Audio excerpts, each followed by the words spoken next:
Hello everyone, कैसे हो भाई सभी? मज़े में दोस्तों। तो आज हम लोग चैप्टर 5 जो है वो स्टार्ट कर रहे हैं, जो कि है आपका इंट्रोडक्शन टू यूक्लिड्स ज्योमेट्री। दोस्तों बहुत ही मज़ेदार सा चैप्टर है, बहुत ही आसान सा चैप्टर है।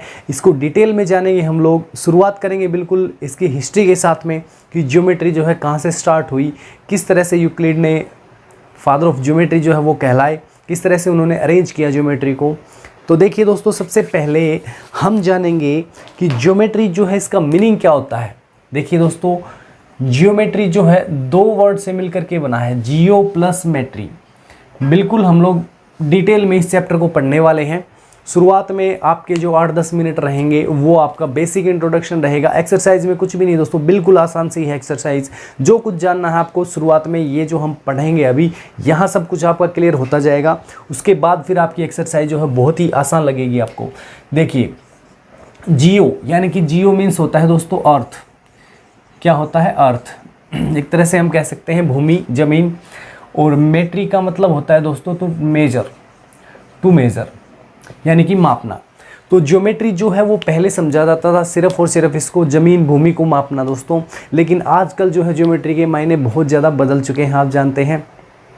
तो हम इसकी हिस्ट्री से अगर बात करें दोस्तों, अगर ज्योमेट्री की हम लोग हिस्ट्री पढ़ने लग जाएं तो आप देख पा रहे हैं स्टार्टिंग जो है, अगर मैं करना चाहूँ, बहुत ही हज़ारों साल पहले ही ज्योमेट्री का यूज होना शुरू हो गया था। देखिए, आपने इजिप्ट में, इजिप्ट जो मिस्र आपने सुना है, वहाँ के पिरामिड तो देखे ही होंगे कहीं ना कहीं, किसी वीडियो में, किसी मूवी में, टीवी में ज़रूर आपने वो देख रखे होंगे। तो पिरामिड जो है दोस्तों, इनमें ज्योमेट्री का बहुत ज़्यादा यूज हो रखा है। ठीक है, इनमें ज्योमेट्री देख करके लोग आश्चर्यचकित रह जाते हैं कि उस टाइम में कहाँ कहाँ तक लोग जो है वो ज्योमेट्री का यूज कर रहे थे।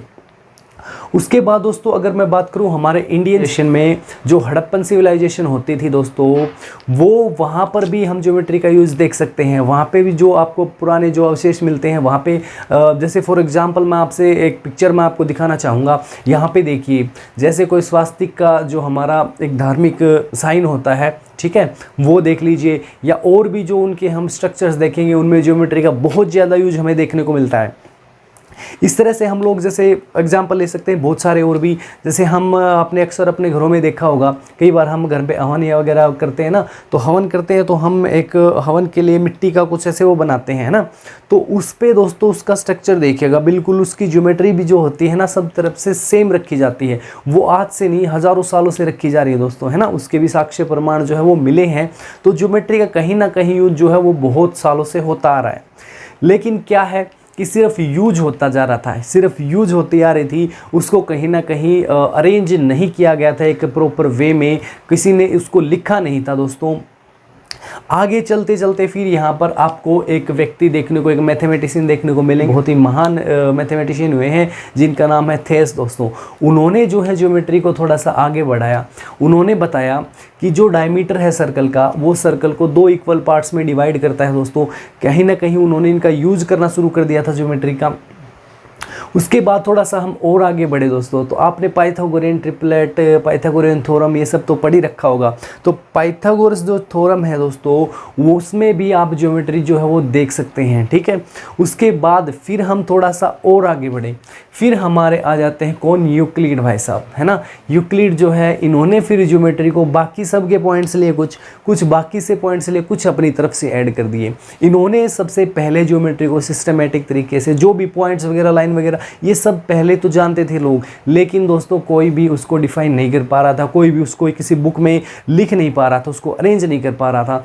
ये काम किसने कर दिया दोस्तों? यूक्लिड ने। ये काम कर दिया यूक्लिड ने। इन्होंने अपनी बुक जो है वो बना दी, जिसको इन्होंने कहा द एलिमेंट्स। ये एक बुक नहीं थी दोस्तों, इसमें टोटल जो है 13 बुक्स का एक कलेक्शन होता था, जिसको इन्होंने नाम दिया था द एलिमेंट्स। इसमें इन्होंने अरेंज किया था ये सभी पॉइंट्स, क्या है लाइन, क्या है लाइन सेगमेंट, क्या, इन सभी को इन्होंने डिफाइन उसमें कर दिया गया था। तो इसीलिए जो यूक्लिड हैं वो कहलाए हमारे फादर ऑफ ज्योमेट्री। ठीक है दोस्तों, फादर ऑफ ज्योमेट्री कहलाए यूक्लिड्स। यहाँ से आपका एक क्वेश्चन भी बन सकता है कि who is called father of geometry, तो आप कहेंगे यूक्लिड्स। चलिए दोस्तों, हम अब थोड़ा सा आगे बढ़ेंगे और यूक्लिड्स की ज्योमेट्री में जो जो भी हमारे पॉइंट्स आने हैं उनको हम लोग पढ़ेंगे डिटेल में। देखिए ज़रा, तो चलिए अब दोस्तों हम कुछ ऐसे वर्ड्स देखेंगे जो बार बार आपके सामने आएंगे इस चैप्टर में, जिनका मीनिंग आपको पता होना बहुत ज़रूरी है। सबसे पहले देखिए एक्सियम। सबसे पहले एक्सियम देखिए क्या होते हैं। तो दोस्तों ये ऐसे फैक्ट जिनको प्रूव करने की कोई ज़रूरत नहीं होती है, ये यूनिवर्सल ट्रूथ माने जाते हैं, उनको हम लोग कहते हैं एक्सियम। मैथमेटिक्स में हम यूज़ करेंगे उसके लिए एक वर्ड एक्सियम, ठीक है। उसके साथ साथ आपके सामने एक वर्ड और आएगा जो कि है पोस्टुलेट्स। पोस्टुलेट्स भी दोस्तों वही फैक्ट हैं जो यूनिवर्सल ट्रूथ माने जाते हैं, लेकिन बेसिकली हम इनको ज्योमेट्री में यूज़ करते हैं, यानी कि यूक्लिड ने इनको ज्योमेट्री के लिए प्रॉपर यूज़ किया है पोस्टुलेट्स। और एक्सियम जो है पूरे मैथमेटिक्स में ऐसे फैक्ट जो प्रूवन है, जिनको प्रूव करने की ज़रूरत नहीं है, जो फैक्ट माने जाते हैं कि हाँ ये तो सच है ही है।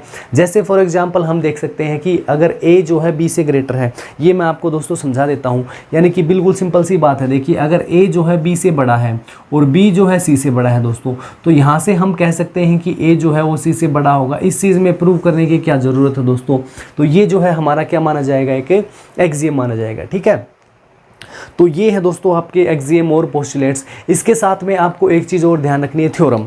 थ्योरम क्या होती है दोस्तों, ये ऐसे मैथमेटिकल फैक्ट हैं जिनको प्रूव करने की ज़रूरत होती है, वो होते हैं हमारे थ्योरम। इनको प्रूफ की ज़रूरत पड़ती है, उसको हम बोलेंगे थ्योरम दोस्तों। और जिनको किसी प्रूफ की ज़रूरत नहीं है वो हमारे एक्सियम और पोस्टुलेट्स होंगे, ठीक है। अब हम जानते हैं दोस्तों यूक्लिड्स की कुछ डेफिनेशन जो हम पढ़ेंगे इस चैप्टर में, जिनका यूज़ आपको करना है। तो सबसे पहले उन डेफिनेशंस को आप देख लीजिए। ये मैं आपकी बुक में पढ़ के आपको बता देता हूँ, ठीक है, और समझा देता हूँ आपको। सबसे पहले दोस्तों देखिए, a point is that which has no part, यानी कि एक पॉइंट ऐसा जो पॉइंट जो है, आप जानते हैं पॉइंट क्या होता है, जिसकी कोई लेंथ या ब्रेड्थ नहीं होगी। मीन्स आप अपनी पेंसिल का जो शार्प डॉट एक लगाएंगे उससे, तो वो हमारा एक पॉइंट बनेगा। इसकी कोई लेंथ या ब्रेड्थ नहीं होती है, यानी कि यही कहा जा रहा है कि यहाँ पे उसका कोई और पार्ट नहीं हो सकता है। A line is a breadthless length. Line जो होती है दोस्तों उसकी कोई ब्रेड्थ नहीं होती है, लाइन की सिर्फ और सिर्फ लेंथ होती है। The ends of a line are points. अब कहा गया है कि जो एंड है लाइन के वो पॉइंट्स होंगे दोस्तों। आप जानते हैं लाइन बनती कैसे है हमारी, जब हम इनफाइनाइट पॉइंट्स को देखिए, इस तरह से हम इनफाइनाइट पॉइंट को ज्वाइन करते जाते हैं तो हमारी एक लाइन बनती जाती है दोस्तों। तो लाइन का जो भी एंड होगा वो कहीं ना कहीं एक पॉइंट ही होगा। A straight line is a line which lies exactly with the points on itself। जी हाँ, ये मैंने आपको अभी जस्ट बताई है। कोई भी स्ट्रेट लाइन होगी उसके ऊपर पॉइंट्स तो लाई ही करेंगे। A surface is that which has length and breadth only। अब दोस्तों सरफेस के बारे में यहाँ पे आपको बताया गया है कि सरफेस जो होता है हमारा, उसमें कहीं ना कहीं लेंथ और ब्रेड्थ होती है। दोनों चीज़ें दोस्तों इसमें सरफेस में होती हैं शामिल। उसके बाद फिर कहा गया है आपको the edge of a surface are lines. तो देखिए दोस्तों, जो भी एज होगा आपका, उसके जो सरफेस जो है उसके एजेस जो हैं वो क्या होंगे, आपके लाइन होंगे, ठीक है। ये आपको बताया गया स्ट्रेट लाइन होंगे। अच्छा, लास्ट पॉइंट है इसका, a plane surface is a surface which lies evenly with the straight lines in itself, ठीक है। यानी कि आपको ये बताया गया है कि जो हमारा सरफेस है उसमें स्ट्रेट लाइन जो है वो इस तरह से लाई करती मिलेंगी पूरे सरफेस के अंदर, यानी पूरे सरफेस में आपकी लाइन्स ही लाइन्स होती हैं। यानी कि दोस्तों ये तो मैंने दूर दूर बनाई है थोड़ी सी, ठीक है। अगर आप बिल्कुल इनको एक दूसरे के साथ मिला करके लाइन्स को ऐसे ज्वाइन करते रहेंगे तो ये क्या बनेगा, हमारा एक सरफेस बनेगा। यहाँ पर आपको यही समझाया गया है। तो ये दोस्तों आपके क्या हैं। अच्छा, एक पॉइंट और बचता है आपका, a plane angle is the inclination to one another of two lines in a plane which meet one another and do not lie in a straight line. यानी आपसे यहाँ पे एंगल की डेफिनेशन एक तरह से समझाई गई है दोस्तों। जो एंगल होता है हमारा, इस तरह से देखिए जरा, जैसे एक एंगल है, तो यहाँ पर आपको यही समझाया गया है कि plane angle is the inclination to one another of two lines, यानी दो लाइन जो है एक दूसरे की तरफ झुकी हुई होंगी दोस्तों, वो क्या होगा, हमारा एंगल बन जाएगा वहाँ पर, ठीक है। और दूसरा एक आ गया कि दूसरा जो पॉइंट है दूसरी तरफ से कभी भी एक दूसरे से नहीं मिलेंगी। ओके, तो ये कुछ आपके पॉइंट्स थे जो इंपॉर्टेंट है, जो समझने ज़रूरी थे आपको। अब हम पढ़ेंगे यूक्लिड्स के एक्सियम्स, ठीक है, एंड इट्स पोस्टुलेट्स। देखिए ज़रा। सो अब देखिए दोस्तों, यूक्लिड्स एक्सियम टोटल आपको 8 दी हुई है, जिनका आपको यूज़ करना है। किसी न किसी क्वेश्चन में कहीं ना कहीं उसका यूज़ हो ही जाएगा। देखिए सबसे पहले है things which are equal to the same things are equal to one another. यहाँ पर पहला जो आपका एक्सियम दे रखा है उसमें क्या है, things which are equal to the same thing, यानी कि वे चीज़ें जो किसी एक के इक्वल हों। कोई दो चीज़ें हमारी किसी एक के इक्वल हैं तो वो आपस में भी क्या होंगी, आपकी इक्वल होंगी। फॉर एग्जांपल अगर मैं आपसे कह दूं दोस्तों, देखिए ज़रा, ये मेरे पास में एक ए बी कोई लाइन सेगमेंट है, ये मान लीजिए सी डी के इक्वल है, ठीक है, सी डी के इक्वल है। इसी तरह से ए बी जो है दोस्तों एक्स वाई के इक्वल है। किसके इक्वल है, एक्स वाई की। तो यहाँ से देखिए आपका सी डी और एक्स वाई इक्वल हो जाएगा कि नहीं हो जाएगा। यही हमें बताया गया है कि जो चीज़ें सेम थिंग के इक्वल है, यानी सेम थिंग के इक्वल है, वे आपस में भी क्या होती है दोस्तों, आपकी इक्वल होती हैं। ठीक है, हाँ जी। नेक्स्ट है फिर आपका if equal are added to equal then wholes are equal. कह रहा है कि अगर आप दो इक्वल चीज़ों में इक्वल ही जोड़ देंगे तब भी वो क्या रहेंगी, आपकी इक्वल ही रहेंगी। फॉर एग्जांपल जैसे मैं कह दूं आपसे कि 2x इज इक्वल टू 8 है दोस्तों, 2x इज इक्वल टू 8 है आपका, और अगर आप इनमें इक्वल चीज़ें ऐड कर दें यानी 2x plus 5 is equal to 8 plus 5 रहेगा आपका, ये भी ट्रू होता है। तो ये जो है आपका सेकेंड जो है एक्सियम रहेगा आपका। उसके बाद देखिए थर्ड में आपको बताया है if equal are subtracted from equal then the remainder are also equal. यानी कि इसी तरह से मान लीजिए हमारे पास में है 3x इज इक्वल टू 9 है दोस्तों, तो अगर मैं इनमें दोनों इक्वल में से कोई इक्वल चीज़ सब्ट्रैक्ट कर दूं, जैसे 3x minus 1 is equal to 9 minus 1, तो ये भी आपके क्या रहेंगे दोस्तों, इक्वल जो है वो रहेंगे, यानी ये जो बचेंगे आपके ये क्या आएंगे, इक्वल आएंगे। नेक्स्ट है फिर आपका things which coincide which with one another are equal to one another. यानी कि कहा जा रहा है कि वे चीज़ें दो कोइंसाइड करेंगे एक दूसरे के साथ। कोइंसाइड होता है दोस्तों जो बिल्कुल एक दूसरे के ऊपर आ जाए, जैसे ये दोनों हाथ है मेरे, जैसे दोनों हाथ है ना, ये बिल्कुल एक दूसरे के ऊपर आ रहे हैं ना, तो इसको बोलते हैं कोइंसाइड करना। ठीक है, जैसे दो कॉइन ले लो, 5-5 रुपए के 2 सिक्के ले लो, एक दूसरे के ऊपर आ जाएंगे नहीं आ जाएंगे एग्जैक्टली, तो वो कोइंसाइड करना हो गया। ये हम यूज कर सकते हैं दोस्तों ट्राइंगल में, है ना, ट्राइंगल में, सर्कल में, इन सब में किसी एंगल को ले लीजिए, दो इक्वल एंगल एक दूसरे को कोइंसाइड करेंगे, तो कोइंसाइड करेंगे मीन्स वो दोनों क्या है, एक दूसरे के इक्वल हैं। और नेक्स्ट है दोस्तों the whole is greater than the part. ये बिल्कुल सिंपल सी बात है, the whole is greater than its a part. यानी कोई एक वस्तु है, जैसे मार्कर लगा लीजिए हमारा, इसका मैं कोई पार्ट कर देता हूँ तो वो उससे जो पूरा जो ये मार्कर है उस पार्ट से, उस हिस्से से तो बड़ा ही होगा ना। तो यही आपको बताया गया है कि जो the whole is greater than the part. Next है दोस्तों things which are double the same things are equal to one another. यानी कहा गया है कि वे चीज़ें जो डबल है किसी एक सेम चीज़ से, ठीक है, किसी सेम चीज़ से डबल है। जैसे मान लीजिए मेरे पास में ये मार्कर है, इसका डबल इसका डबल लगा लो, एक मार्कर ये मेरे पास ब्लू वाला, और कोई और मार्कर लगा लीजिए जैसे रेड है, वो भी डबल है, इससे क्या है, डबल है, इस ब्लैक वाले से। तो ये जो ब्लू है ये भी इससे डबल है, और रेड है वो भी ब्लैक से डबल है। तो यानी कि जो रेड और ब्लू हो गया, ये दोनों फिर क्या हो जाएंगे दोस्तों, ये क्या हो जाएंगे, इक्वल हो जाएंगे। यहाँ पर ये बताया गया है। और नेक्स्ट 7th है फिर आपका, देखिए things which are half of the same thing are equal to one another. यहाँ पर फिर से वही बताया गया है हमें, things which are half of the same thing are equal to one another. ठीक है, जैसे मैंने डबल वाला एग्जाम्पल दिया, ऐसे आप हाफ वाला भी समझ लीजिए। 8th फिर of the two quantities of same kind first is greater than equal to और लेस देन द सेकेंड। हाँ जी, of the two quantities of same kind, एक ही तरह की कोई भी दो क्वांटिटी है हमारे पास में, तो क्या होगा, the first one is greater than equal और लेस देन द सेकंड। तो यहाँ पर दोस्तों 3 ही तो पॉसिबल वे बनते हैं, यानी कि या तो पहली जो है आपकी, ये पहली जो हमारी, ये दूसरे से बड़ी हो सकती है, छोटी हो सकती है, या इसके इक्वल हो सकती है। इसके अलावा भी कोई केस बन सकता है क्या दोस्तों, देखिए ये बताया गया है आपको यहाँ पर। तो ये आपको टोटल 8 जो है एक्सियम्स दे रखे हैं दोस्तों, इंपॉर्टेंट, जो आपको यूज़ करने हैं चैप्टर में। इसके बाद हम पढ़ेंगे कुछ यूक्लिड्स पोस्टुलेट्स। हाँ जी, देखिए सबसे पहला पोस्टुलेट जो आपको दे रखा है वो है straight line may be drawn from one point two other point. यानी एक पॉइंट है हमारा, उससे लेकर के किसी दूसरे पॉइंट तक एक स्ट्रेट लाइन जो है वो ड्रॉ की जा सकती है दोस्तों। यहाँ पर यही बताया गया है, बिल्कुल सिंपल सा है। यानी कि कहने का मतलब यही है कि एक स्ट्रेट लाइन ड्रॉ करने के लिए हमें कम से कम कितने पॉइंट्स की जरूरत होती है, 2 पॉइंट्स की, एक स्ट्रेट लाइन, एक लाइन के लिए। ठीक है, 2 पॉइंट से एक लाइन ड्रॉ हो सकती है, ध्यान रखिएगा। और दोस्तों ये बताइए कि अगर हमारे पास में एक ही पॉइंट है तो उससे हम लोग इनफाइनाइट लाइंस ड्रॉ कर सकते हैं दोस्तों, ध्यान रखिएगा। ठीक है, एक अगर पॉइंट है तो उससे इनफाइनाइट लाइन ड्रॉ हो सकती है उस पॉइंट से, और अगर 2 पॉइंट है आपके पास तो उससे सिर्फ एक यूनिक लाइन जो है वो ड्रॉ हम कर सकते हैं। हाँ जी, नेक्स्ट है a terminated line can be produced indefinitely. तो आपको कहा गया कि एक टर्मिनेटेड लाइन है, कोई भी एक लाइन है, यानी एक लाइन सेगमेंट, टर्मिनेटेड लाइन का मतलब एक लाइन सेगमेंट अगर आपके पास में है तो आप उसको बढ़ा सकते हैं, एक्सटेंड कर सकते हैं दोस्तों। इस तरह से मान लीजिए मेरे पास में एक ये लाइन सेगमेंट है यहाँ पर, ठीक है, यहाँ से यहाँ तक ए बी जो है एक लाइन सेगमेंट है, या इसको मैं कह सकता हूँ टर्मिनेटेड लाइन है ये। ठीक है, तो इसको मैं दोनों तरफ से एक्सटेंड कर सकता हूँ कितना भी, इससे कोई फ़र्क नहीं पड़ेगा, हम ये कर सकते हैं, बढ़ा सकते हैं इसको। ठीक है, हाँ जी, नेक्स्ट है दोस्तों circle can be drawn with any radius and any centre. यानी कि सर्कल जो है वो कितनी भी रेडियस का किसी भी कहीं भी सेंटर लेकर के बनाया जा सकता है दोस्तों, बिल्कुल सिंपल सी बात है। हाँ, नेक्स्ट पोस्टुलेट जो दे रखा है all right angles are equal to one another, बिल्कुल जितने भी राइट एंगल आपके बने हुए होते हैं सारे इक्वल ही तो होते हैं दोस्तों, 90 डिग्री के अलावा कोई राइट एंगल हो ही नहीं सकता है, तो सारे क्या होंगे आपके इक्वल होंगे। हाँ जी, नेक्स्ट और लास्ट आपका है, if a straight line is falling on two straight line makes the interior angle on the same side of taken together less than two right angle, then the two straight lines if produce indefinitely meet on the same that side on which the sum of angle is less than two right angle. बिल्कुल ये दोस्तों मैं समझा देता हूँ simple word में, जो लिखा हुआ है उसको छोड़ो और तुम देखो। जैसे ये दो लाइन है दोस्तों हमारी, ठीक है, और एक कोई तीसरी लाइन इनको कट कर रही है दोस्तों। एक तरफ ये एंगल है हमारे 1 और 2, एक तरफ है हमारे 3 और 4, ठीक है।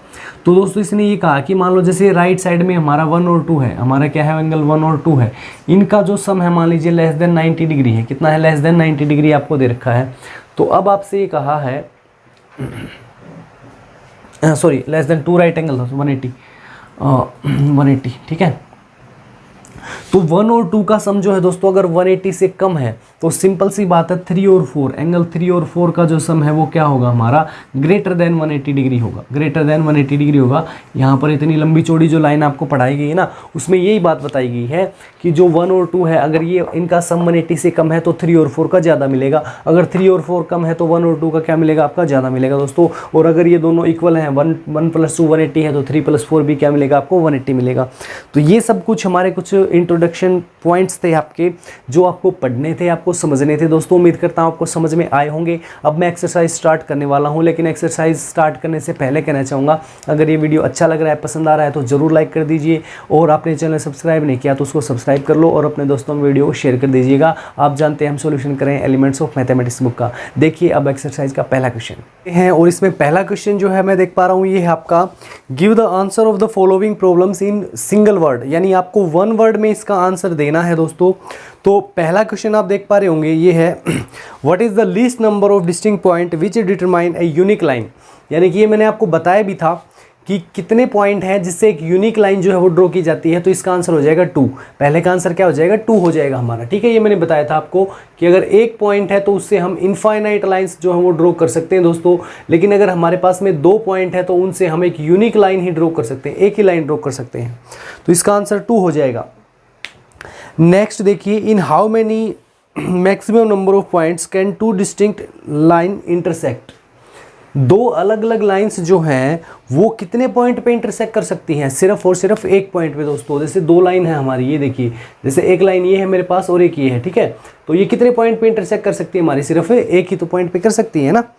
Does a line have any length, तो इसका आंसर हमारा हो जाएगा नहीं, नो, ठीक है। नहीं तो हम नहीं लिखेंगे हिंदी में, बट इसका आंसर आपको लिख देना है नो। तो जो लाइन है उसकी कोई लेंथ नहीं होती है।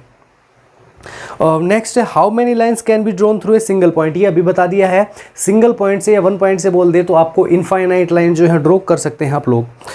हाँ जी, नेक्स्ट है फिर आपका how many lines can be drawn each passing through 3 collinear point. देखिए 3 अगर पॉइंट है ना और कोलिनियर, तो उनसे हम सिर्फ एक लाइन ड्रॉ कर सकते हैं। कोलिनियर पॉइंट्स क्या होते हैं दोस्तों? जो एक ही लाइन पे हो, ठीक है ना। जैसे ये तीनों पॉइंट है ना एक सीधी लाइन पे अगर आ रहे हैं हमारे, अब देखो जैसे एक पॉइंट मैंने ये लिया, एक ये लिया, एक ये लिया, इनको हम कोलिनियर नहीं कह सकते हैं। ये जो है सीधी लाइन के ऊपर आ सकते हैं, स्ट्रेट लाइन पे, तो इनसे हम सिर्फ और सिर्फ एक ही लाइन जो है वो ड्रॉ कर सकते हैं। तो ये पहला था आपका, बिल्कुल ईजी सा क्वेश्चन था, है ना। ये सब आपको समझा दिया गया है, जो भी आपसे पूछा जा रहा है ना, ये आ चुके हमारे। सो नेक्स्ट है आपको बताना है कि कौन सा ट्रू है और कौन सा फॉल्स है। तो ये भी कुछ वैसा ही रहेगा, आपके जो बेसिक पॉइंट अब तक हुए हैं उनमें से क्वेश्चन पूछे जा रहे हैं। सो फर्स्ट है line segment has no definite length, तो लाइन सेगमेंट जो होता है उसकी तो लेंथ डेफिनेट होती है। लाइन सेगमेंट तो लाइन का एक पार्ट होता है, एक हिस्सा होता है, उसकी लेंथ जो है वो फिक्स होती है, तो ये फॉल्स हो जाएगा। 2 lines always intersect at A point, हाँ जी, 2 लाइन जो है वो हमेशा एक पॉइंट के ऊपर इंटरसेक्ट करेंगी। ये कोई ज़रूरी थोड़ी ना है, दोनों पैरेलल भी हो सकती हैं भाई। 2 लाइन जो है वो क्या होंगी? पैरेलल भी तो हो सकती हैं, इंटरसेक्टिंग जरूरी थोड़ी ना इंटरसेक्टिंग हो। अब ये पैरेलल लाइन है, ये कभी भी इंटरसेक्ट नहीं करेंगी। नेक्स्ट है फिर आपका only 1 line can pass through a single point, ये फिर फॉल्स हो गया दोस्तों। सिंगल पॉइंट से या 1 पॉइंट से हम इनफाइनाइट लाइन जो है वो ड्रॉ कर सकते हैं। नेक्स्ट देखिए fourth, there are infinite number of line which pass through 2 distinct points, 2 point से, 2 अलग अलग पॉइंट से पास होने वाले लाइन जो है वो सिर्फ एक हो सकते हैं, यूनिक लाइन। तो ये भी फॉल्स हो जाएगा। फिफ्थ है आपका a terminated line can be produced indefinitely on both side. ये हमने पढ़ा भी था कि जो टर्मिनेटेड लाइन है उसको हम इंडेफिनेटली इंक्रीज मतलब एक्सटेंड कर सकते हैं, बढ़ा सकते हैं दोनों तरफ, ठीक है। सिक्स है फिर if two circle are equal then their radii are equal. बिल्कुल, अगर दो सर्कल इक्वल हैं तो उनकी रेडियाई इक्वल होंगी तभी तो इक्वल होंगे दोस्तों। दो स्क्वायर इक्वल हैं तो उनकी साइड जो है लेंथ ऑफ साइड है वो इक्वल होनी चाहिए। और दो सर्कल क्या बोलते हैं, सर्कल इक्वल हैं तो उनकी रेडियाई इक्वल होनी चाहिए भाई। अब देखिए क्वेश्चन हमारे सोल्व करने के क्वेश्चन अब आएंगे क्वेश्चन नंबर 3 से।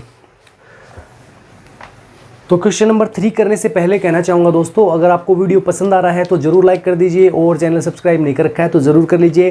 कंप्लीट आपको एलिमेंट का सॉल्यूशन जो है वो करवाया जाएगा। क्वेश्चन नंबर 3 पे हम पहुँच चुके हैं। अब 5.1 जो है हम सोल्व कर रहे हैं। सो थर्ड क्वेश्चन देखिए, solve the equation x - 5 = 19 and state which Euclid's axiom you have used here. तो पहले हमें इक्वेशन दे रखी है x - 5 = दे रखा है दोस्तों हमें 19, ठीक है। हमें क्या दे रखा है 19। तो इसको हमें सोल्व करना है और हमें बताना है कि किस एक्सियम का हम लोग यूज़ यहाँ पर कर रहे हैं। तो देखिए इस 5 को ख़त्म करना है तो दोस्तों मैं क्या कर सकता हूँ, यहाँ पे -5 है तो आप जानते हैं कि इक्वेशन की दोनों तरफ कोई सेम नंबर हम ऐड कर सकते हैं, उससे इक्वेशन पे कोई फ़र्क नहीं पड़ता है। तो यहाँ पर हमने 5 ऐड कर दिया लेफ्ट हैंड साइड पे, राइट में भी 5 ऐड कर दिया। ये 5 ऐड क्यों किया है, क्योंकि यहाँ पे -5 था तो +5 किया, दोनों कैंसिल करने हैं, हमें वैल्यू तो x की निकालनी है। तो यहाँ से दोस्तों 5 कैंसिल हो गया, x = ये दोनों हो जाएंगे हमारे ऐड, तो x = 24 आया। ये इक्वेशन हमने सोल्व कर ली। अब यहाँ पर आपसे पूछा गया है कि आपने यूक्लिड की कौन सी एक्सियम जो है वो यूज़ की है। सो एक्सियम जो है कौन सी यूज़ की है आपने, बताओ ज़रा, सोचो।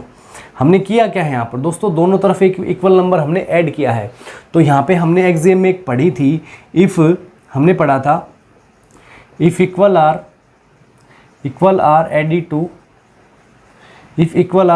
To equals then wholes are equal या सेम, ठीक है, इक्वल ही लिख लो। यानी क्या मतलब हुआ इस बात का दोस्तों, अगर हम किन्हीं दो, देखो पहले x जो है वो इसके इक्वल था, x - 5 इसके इक्वल था, तो हमने यहाँ पे कहा कि हमने दोनों तरफ इक्वल ही ऐड कर दिया, पहले से इक्वल है और इनमें कोई इक्वल नंबर ऐड कर दिया है, तो जो आया है हमारा वो भी क्या आया है, इक्वल आया है। तो ये एक्सियम हमने यूज़ की थी इसमें क्वेश्चन नंबर 3 में, ठीक है। अब देखो क्वेश्चन नंबर 4 में क्या कहा गया है, it is known that x + y = 10। अब की बार आपको x + y जो है वो दे रखा है कितना, 10, x + y = 10 है, ठीक है जी। उसके बाद बोला गया है x = z, x जो है वो z के इक्वल दे रखा है दोस्तों। और फिर कह रहा है show that z + y = 10, z + y = 10, ये शो करना है, ठीक है जी, ये हमें शो करना है। और फिर से आपको बताना है कि आपने कौन सी एक्सियम जो है वो यूज़ की है। तो देखिए बिल्कुल सिंपल सा है दोस्तों, यहाँ पर x + y = 10 है ना, x + y = 10 है। ये मैंने इक्वेशन नंबर 1 मान लेनी है और ये इक्वेशन नंबर 2 मान लेनी है, ठीक है। ये इक्वेशन 1 और 2 है। तो आप बताइए मुझे x की जगह पे मैं z रख सकता हूँ कि नहीं रख सकता हूँ दोस्तों, बताओ ज़रा। रख सकते हैं बिल्कुल, ठीक है। तो आप क्या कहेंगे, using equation 1st and 2nd, 1 and 2 या 1st and 2nd, तो x + y, x की जगह मैंने को क्या रख सकता हूँ, मैं z रख सकता हूँ। तो यानी कि मैं z + y जो है वो क्या कहूँगा, z + y कितना कहूँगा, 10 कहूँगा दोस्तों, ठीक है। इतना ही तो है। अरे भाई और क्या करना है इसमें, ये हमें शो करना था, ये प्रूव करना था। x = z दे रखा है, x की जगह मैंने z रख दिया, y का y, 10 का 10, तो ये हमें यहाँ पे रख लेना है। और दोबारा से हमने सेम एक्सियम यूज़ किए दोस्तों यहाँ पर, if equal are added to equal then wholes are equal. तो यहाँ पर हमने क्या किया है, जो इक्वल था वही तो ऐड किया है, इसकी जगह पर रख दिया है, ठीक है। क्वेश्चन नंबर 4 में, हाँ जी। अब 5th क्वेश्चन देखिए, in the adjoining figure C is the mid point of A B. तो फिगर जो है उसमें आप देख ही पा रहे होंगे, देखिएगा क्वेश्चन नंबर 5 और देखो। तो इजी सी एक्सरसाइज है दोस्तों, ज़्यादा कुछ इसमें है नहीं इतना, ठीक है। तो आसानी से समझ में आपको आ रही होगी। तो जैसा भी है, और वीडियो कैसा लग रहा है, समझ में आ रहा है नहीं आ रहा है, ज़रूर बता दिया करो कमेंट में, है ना, कमेंट में ज़रूर बताया करो भाई। हाँ जी, देखिए यहाँ पे मैं बना लूँ इसको। ये हमें दे रखा है AB, एक लाइन सेगमेंट है, ठीक है। अच्छा, ए बी का जो मिड पॉइंट है वो सी है, ए बी का मिड पॉइंट क्या दे रखा है सी, और ए सी जो है ना इसका मिड पॉइंट दे रखा होगा डी, राइट, यही दे रखा होगा। हाँ जी, तो प्रूव करना है कि ए डी जो है 1/4 है ए बी का। टू प्रूव, हमें प्रूव क्या करना है दोस्तों, हमें जो प्रूव करना है वो है कि जो हमारा ए डी है, ए डी जो है वो 1/4 है, 1/4 है किसका, ए बी का, किसका 1/4 है, ए बी का। ठीक है, तो हम यूक्लिड के एक्सियम को यूज करते हुए इसको सोल्व करेंगे। तो आप मुझे बताओ जरा सी किसका मिड पॉइंट है, सी इज मिड पॉइंट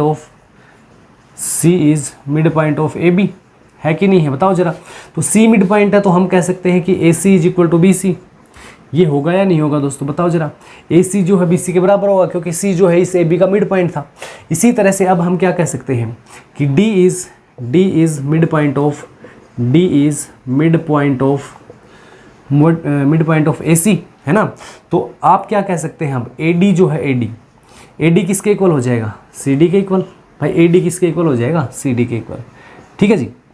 अब देखिए, जो पहली इक्वेशन है हमारी A C is equal to B C, यहाँ से आप क्या करेंगे, A C is equal to B C. अगर मैं इसके दोनों तरफ, A C is equal to B C हमें दे रखा है ना, इसके दोनों तरफ मैं ए सी को ऐड कर लूँ। ठीक है, किसको ऐड कर लूँ मैं, ए सी को।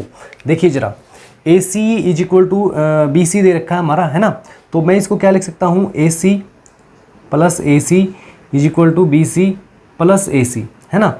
तो यहाँ पे मैंने क्या किया है, equal are added to equal. ठीक है, equal are added to equal, then whole are also equal. भाई जो हमें मिलेगा वो भी तो इक्वल आएगा। ये इक्वेशन यहाँ पे लिख लेना आप लोग, फ्रॉम इक्वेशन फर्स्ट। ठीक है, फ्रॉम इक्वेशन नंबर फर्स्ट। और आज थोड़ा सा आवाज़ में आपको फ़र्क नज़र आ रहा होगा, थोड़ी सी तबीयत ख़राब थी 2-3 दिन से, तो एडजस्ट कर लेना भाई थोड़ा सा प्लीज़। यहाँ से फ्रॉम इक्वेशन फर्स्ट हमने क्या किया, यहाँ पे ए सी जो है दोनों तरफ ऐड कर दिया दोस्तों। तो ए सी प्लस ए सी जो है वो 2AC हो जाता है, और बी सी जो है इसमें ए सी ऐड हुआ तो ये पूरा ए बी आ गया कि नहीं आ गया, ये पूरा ए बी आ गया कि नहीं आ गया। और ए सी इज इक्वल टू दोस्तों ए बी अपॉन 2। ये आप है ना इस इक्वेशन के बाद में ही कर लेना, एक्चुअल में ये जो है ना ये बाद में लिख देना आप लोग, ये मैंने पहले लिख दिया, कोई नहीं, आप यहाँ से इसको पहले कर लेना। ओके, ये इक्वेशन नंबर अब मैं 3 मान रहा हूँ। अब देखिए, फ्रॉम इक्वेशन 2, अब मैं इक्वेशन नंबर 2 का यूज़ कर रहा हूँ दोस्तों। देखो जरा, इसका एक तरीका और भी है भाई, वैसे तो मैं सीधा भी बता सकता था। देखो एक बार, इस इक्वेशन को सीधा भी मैं कर सकता था, वो भी बता दूंगा, कोई नहीं। देखो, फ्रॉम इक्वेशन 2, अब इस सेकंड में हमें क्या करना है, add A D to both side. दोनों तरफ हमें क्या ऐड करना है, ए डी ऐड कर लेना है। तो इसमें क्या लिखोगे अब आप, इसमें आप लिख लेना ये बात, add A D to both sides. So ये आ जाएगा आपका A D plus A D is equal to C D plus A D, है ना। आया कि नहीं आया। और दोस्तों इसको हम क्या कहेंगे, अब ये वाला देखो, इसको मैं लिखूंगा 2AD, इसको मैं लिखूंगा क्या, 2AD is equal to C D जो है हमारा ये रहा, और ए डी हमारा ये रहा। तो ये ए सी आ गया कि नहीं आ गया, ये हमारा क्या आ गया, ए सी आ गया। इस चीज़ को समझे आप लोग, ये सी डी और ए डी को ऐड किया तो ए सी आ गया, हमने ए सी लिख दिया है दोस्तों। तो इसी तरह से ए डी जो है वो किसके इक्वल आ गया, A D is equal to आ गया हमारा ए सी अपॉन 2, ए सी अपॉन क्या आ गया, 2 आ गया।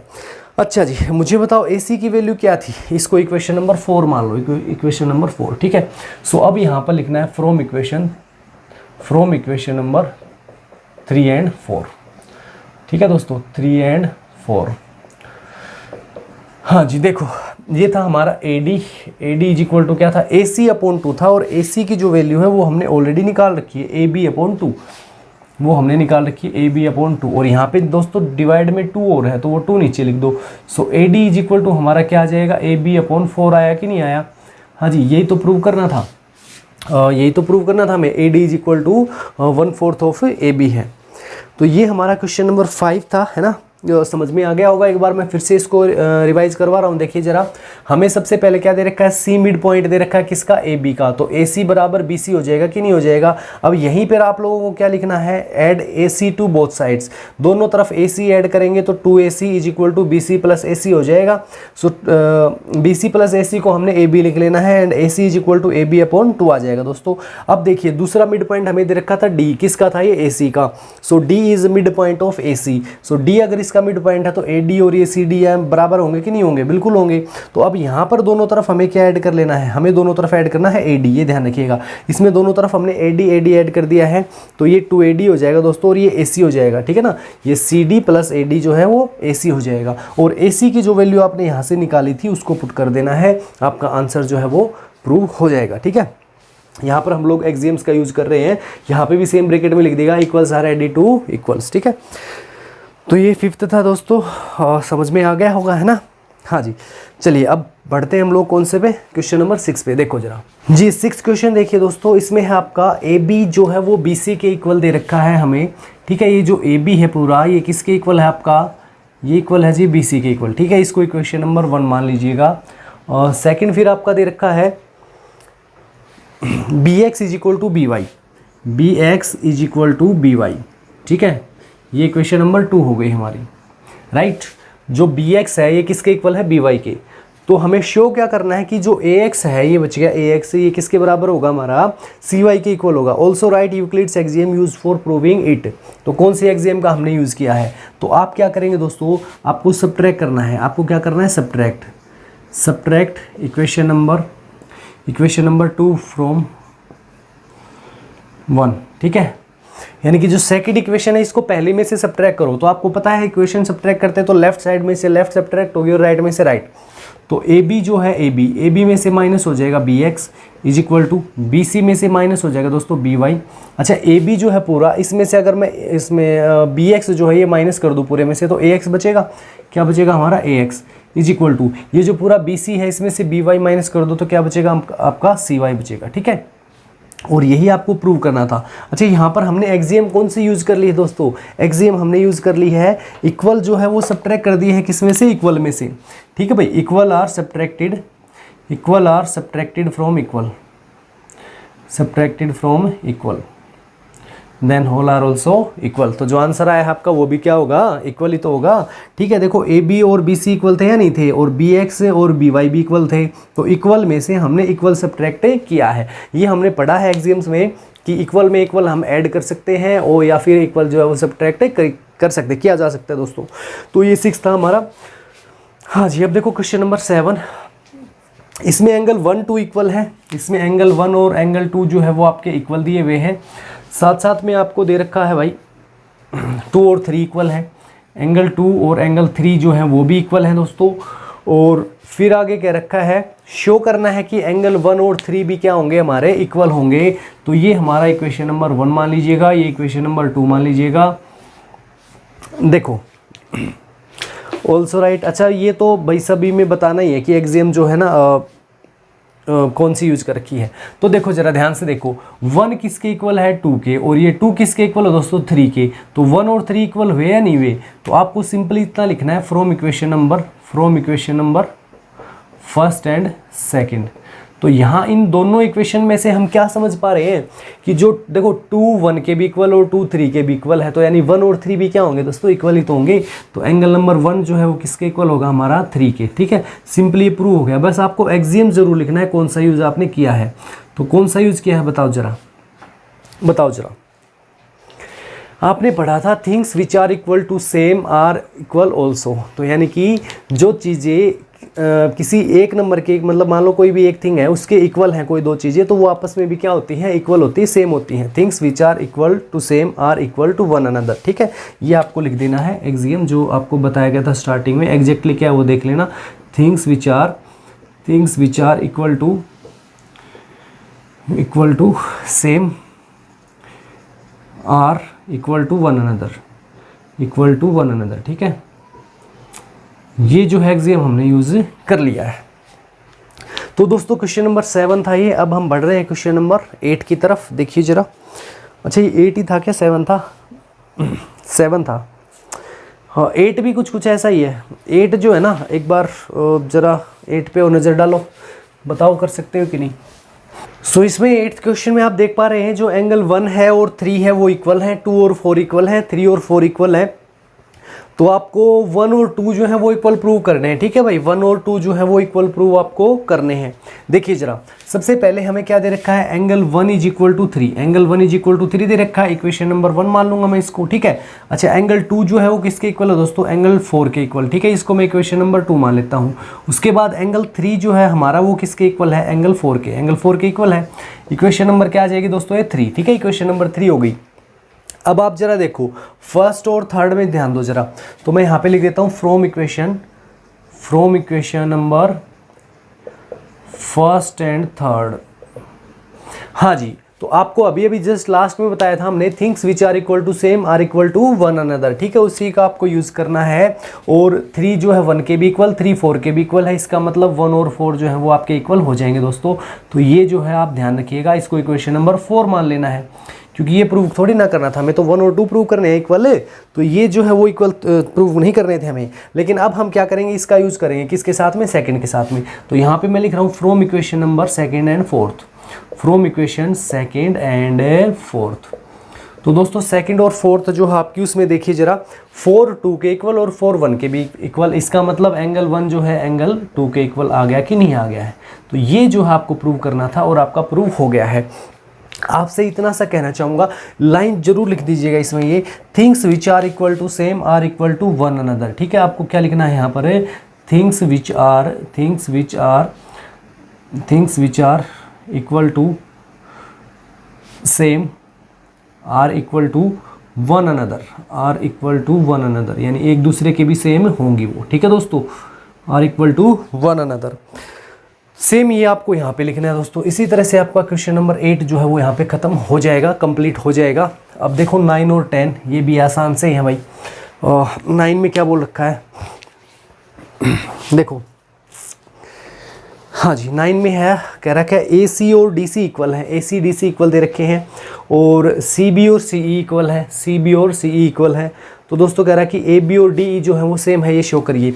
तो हमें क्या करना है, सिंपली वही करना है, AC is equal to DC, ये इक्वेशन नंबर 1 लिखनी है। उसके बाद में हमारा क्या दे रखा है, CB is equal to CE, equation number 2 हो गई दोस्तों। ध्यान दीजिए, AC कौन सा है हमारा, ये वाला, और ये कौन सा है, CD या DC, ठीक है ना, AC DC। उसके बाद में CB ये वाला और CE ये वाला। अच्छा जी, AC जो है इसमें BC या CB जो है ऐड हो जाए तो क्या बन जाएगा, AB। इसी तरह से DC में CE ऐड हो जाए तो क्या बन जाएगा, DE, और ये हमें इक्वल प्रूव करना है, ठीक है। हमें प्रूव यही तो करना था कि AB जो है वो DE के इक्वल है। तो आप यहाँ पे क्या कहेंगे, add equation first and second, इन दोनों इक्वेशन को आपको ऐड कर देना है। तो AC जो है, AC में क्या ऐड हो जाएगी, CB, ठीक है जी, लेफ्ट में left, DC is equal to DC plus में क्या आ जाएगा, CE, DC प्लस में क्या आया, CE, और AC प्लस CB जो है वो हमारा क्या हो जाएगा दोस्तों, AB हो जाएगा। ये AB हो गया, और ये हमारा क्या हो जाएगा, DE, ये हमारा क्या हो गया, DE। अच्छा, कौन सी एक्सियम यूज़ की आपने, एक्सियम कौन सी यूज़ की, जरा बताओ जरा, यहाँ पे कौन सी एक्सियम आपने यूज़ की है, equal are added to equal. तो यहाँ पे हमने कौन सी ऐड की है, equals are added to equal वाली। तो ये आप लिख लीजिएगा ज़रूर, ठीक है, equal are added to equal, equal are added to equal, ठीक है। इतना तो लिख ही लोगे दोस्तों, बताओ जरा, इसको कंप्लीट लिख लीजिएगा, equal are added to equal then whole are also equal. ये क्वेश्चन नंबर 9 था हमारा, बिल्कुल आसान सा था। तो ये समझ में आ रहे हैं कि नहीं आ रहे हैं, जरूर कमेंट में आप बताइएगा। वीडियो अच्छा लग रहा है लाइक कर दो, दोस्तों में शेयर कर दो, और चैनल सब्सक्राइब नहीं कर रखा है तो जरूर कर लो। कंप्लीट आपको एलिमेंट का सॉल्यूशन मिला करेगा दोस्तों, डेली आपको वीडियोस मिल रहे हैं रेगुलर, और जहाँ तक आप देख पा रहे हैं वीडियो काफ़ी पसंद भी किए जा रहे हैं, बहुत अच्छे अच्छे कमेंट आप लोगों के मिल रहे हैं, और ये कमेंट ही हैं जो मोटिवेट कर रहे हैं मेरे को बार बार कि चलो उठो और वीडियो बनाने लग जाओ। तबीयत बहुत ख़राब थी, 2-3 दिन जो है वो ऐसे निकले हैं, पता ही नहीं सकता हूँ मैं बिल्कुल आप लोगों को। तो जल्द से जल्द कोशिश की है कि आपके लिए अगला वीडियो जो है वो मैं तैयार कर दूँ। तो देखिए दोस्तों, अब हमारे 2 क्वेश्चन बचे हैं इसमें। 10th देखो, अब क्वेश्चन नंबर 10, इसमें हमें OX is equal to half of XY दे रखा है। क्यों भाई, हाँ जी, शो करना है XY is equal to XZ, XY is equal to XZ, ठीक है, क्या दिक्कत है, कर दो। हाँ जी, देखो, तो हमें ये शो करना है OX इज इक्वल, ये क्या है, अच्छा ये भी गिवन है, O X is equal to P X जो है ये भी क्या है, हमें ये गिवन है। ओ एक्स जो है ये हाफ है इसका एक्स वाई का, और एक्स पी या पी एक्स जो है वो हाफ है एक्स जेड का, ये हमें दे रखा है। और शो क्या करना था, X Y is equal to X Z, X Y is equal to X Z, ये हमें शो करना है। ठीक है जी, कोई दिक्कत नहीं है। अच्छा यहाँ से देखो ज़रा, देखो ये देखिए, O X is equal to half of X Y, तो यहाँ से इसको इक्वेशन नंबर 1 लिख दूँ मैं, इसको 2 लिख दूँ, बताओ कोई दिक्कत नहीं ना। ये 2 इधर ले आओ दोस्तों, ये 2 आप इधर ले आओ, तो ये क्या बनेगा 2OX, 2OX is equal to X Y. ठीक है, 2OX जो है वो एक्स वाई हो जाएगा, ये वाला 2 इधर ले आओ, सो 2PX एक्स जेड हो जाएगा कि नहीं हो जाएगा, बताओ जरा। 2OX is equal to X Y, 2PX is equal to X Z. अच्छा हमें क्या दे रखा है दोस्तों, OX is equal to PX, इसको इक्वेशन नंबर 3 मान लीजिएगा, इसको इक्वेशन नंबर 3 मान लीजिएगा। तो OX is equal to PX ये हमें दे रखा है, OX is equal to PX। हम सेम नंबर से दोनों तरफ मल्टीप्लाई कर सकते हैं या नहीं कर सकते हैं भाई। OX is equal to PX है तो 2OX is equal to 2PX हो जाएगा कि नहीं हो जाएगा। तो आप यहाँ पर ये बात लिख दीजिएगा, multiply both sides by, multiply both sides by 2, both sides by 2, 2 से मल्टीप्लाई करेंगे तो क्या आएगा 2OX is equal to 2PX, और इनकी वैल्यू 2OX हमारा क्या था दोस्तों, ये वाला हमारा XY है या नहीं है, ये वाला हमारा XY है, और ये जो है 2PX ये XZ है, ये XZ दे रखा है। ठीक है, तो ये प्रूव हो गया हमारा। कौन सी एग्जाम यूज़ की है बताओ जरा, यहाँ पे हमने कौन सी एग्जाम यूज़ कर दी है, दोनों साइड जो है equal are multiplied by equal, equal are multiplied by equal, then whole are also equal, तो ये हमने यहाँ पर यूज़ कर दिया है। अब एक क्वेश्चन बचता है दोस्तों, क्वेश्चन नंबर 11 जो लास्ट क्वेश्चन है आपका इस एक्सरसाइज का, इस चैप्टर का, और उसको मैं जल्दी से सोल्व करवा देता हूँ। देखिए लास्ट क्वेश्चन, क्वेश्चन नंबर 11 जी, लास्ट क्वेश्चन अब देखते हैं हम लोग दोस्तों। इसमें दे रखा है in the adjoining figure AC is equal to XD, ये हमें गिवन है, इसको मैं लिख लेता हूँ एक बार। ये हमें दे रखा है AC is equal to XD, ठीक है, ये आपको दिया हुआ है। फिर कर रखा है C is mid point of AB, C जो है मिड पॉइंट है किसका, C is mid point of AB, C is mid point of AB।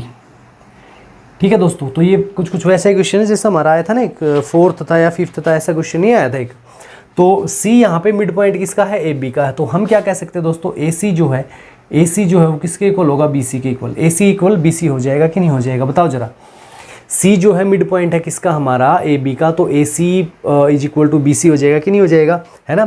तो यहाँ पे हमें क्या करना है, add AC to both side, add AC to both sides. ठीक है दोस्तों, इतना काम आपको कर लेना है। ठीक है, तो हमें यहाँ पे क्या मिला, AC plus AC is equal to BC plus AC, right. Axiom use की है कौन सी, equal are added to equal then wholes are also equal. तो आप यहाँ पे ब्रैकेट में जरूर लिख दीजिएगा, ठीक है, भूलना मत, यहाँ पे जरूर आपको लिख देना है। और AC प्लस AC हमारा क्या हो जाएगा दोस्तों, 2AC हो जाएगा, कितना हो जाएगा 2AC is equal to BC plus AC, BC plus AC क्या हो गया, पूरा AB हो गया। AB आ गया कि नहीं आ गया, आ गया ना, हाँ जी आ गया। अब देखिए, अब मेरे को बताओ, आगे हमें दे रखा है D मिड पॉइंट है XY का, D is mid point of XY, D is mid point of XY, D is mid point of XY, ठीक है। तो D मिड पॉइंट है XY का, तो आप क्या कहेंगे, ये मिड पॉइंट है तो XD is equal to DY है भाई, XD is equal to DY है कि नहीं है। अब दोनों तरफ हमें क्या ऐड कर देना है, देखो यहाँ से ध्यान दो, यहाँ पे AC प्लस AC 2AC हम ले आए थे, यहाँ पे XD प्लस XD कर लो, दोनों तरफ XD ऐड कर दो। So add XD to both sides. ये दोस्तों हमारा बनेगा XD plus XD is equal to DY plus XD। दोनों तरफ हम XD जो है वो ऐड कर सकते हैं, इक्वल थे हमारे ये दोनों, इक्वल ही हमने इनमें ऐड किया है दोनों तरफ। तो ये हो जाएगा हमारा 2XD is equal to DY, और ये क्या हो जाएगा दोस्तों, XY हो जाएगा पूरा आपका, ये क्या हो जाएगा आपका XY। अब देखिए हमें क्या दे रखा है, AC is equal to XD, AC is XD दे रखा है। प्रूफ क्या करना था, प्रूव करना था हमें AB is equal to XY दोस्तों। तो यहाँ से आ गया कि नहीं आ गया, देखिए जरा ध्यान दीजिए आपका।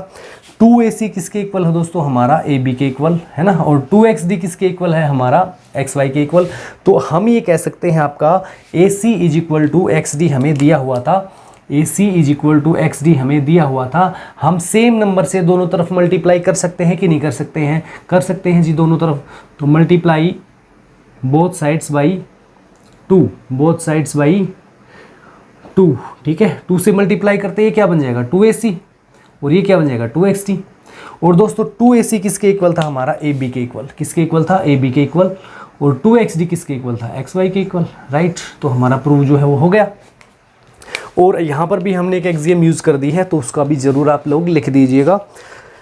11 ही क्वेश्चन थे जहाँ तक मैं देख पा रहा हूँ 5.1 में, और एक्सरसाइज भी एक ही है दोस्तों। इसमें एमसीक्यूज कुछ इसके इंपॉर्टेंट रहेंगे, ध्यान रखिएगा। तो एमसीक्यूज जो है इस चैप्टर के जरूर कर लीजिएगा आप लोग, ये जो है बड़े इंपॉर्टेंट है आपके इस चैप्टर में एमसीक्यूज, ठीक है। अगर आप चाहेंगे कि आपको करवाए जाएं, ऑब्जेक्टिव क्वेश्चंस कुछ दे रखे हैं तो वो कमेंट में बता दीजिएगा, उसका भी एक जो है वीडियो बन जाएगा। अब चैप्टर 6 जो है वो कल से स्टार्ट हो जाएगा आपका, और उम्मीद करता हूँ ये चैप्टर समझ में आया होगा, ज़रूर कुछ ना कुछ आपकी हेल्प हुई है। और अगर ऐसा है दोस्तों तो वीडियो को लाइक कर दीजिए, कमेंट में ज़रूर बताइएगा कैसा लगा है, और अपने दोस्तों में वीडियो को शेयर करना, और जाने से पहले चैनल सब्सक्राइब करना मत भूलना। आप ध्यान रखिए 80% हमारे चैनल पे ऐसे बच्चे हैं जो बिना सब्सक्राइब किए हुए देख रहे हैं। तो बच्चों एक ही रिक्वेस्ट है, ज़रूर चैनल सब्सक्राइब कर लो। ओके, मिलते हैं अब 6.1 के साथ में, तब तक के लिए thank you and bye bye.